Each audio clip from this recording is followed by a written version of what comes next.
আজকে ঘুম থেকে উঠে একটা ইম্পর্ট্যান্ট কাজ করেছি আমার, সেটা হলো মশলা করেছি। আদা রসুনের পেস্ট, সাথে একটু শুকনো লঙ্কা। এগুলোকে আমি পরিমাণ মতন করে নিয়ে ভালো করে ছিলে নেব। আর এই মশলাটা করে রাখলে রান্নাটা অনেক সহজ হয়ে যায়। আমার শেষ হলেই আমি করি দিন বা 1 মাস এরকম মশলা আমি করে ফ্রিজে রেখে দিই। তো এইভাবে পরিষ্কার করে নিয়েছি। এই যে রসুনের খোসাগুলো খুব ভালো করে পরিষ্কার করে মিক্সিতে দিয়ে ব্লেন্ড করে এরকম বক্সে আমি রেখে দিই। একটা ডিপে রাখবো, একটা নর্মালে রাখবো।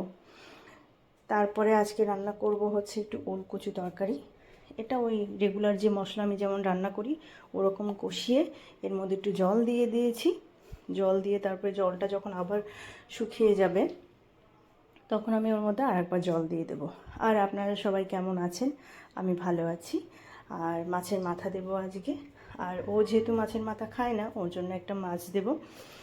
তো আমার ভিডিওটা কেমন হচ্ছে আপনারা জানাবেন, আর লাইক কমেন্ট শেয়ার করবেন একটু।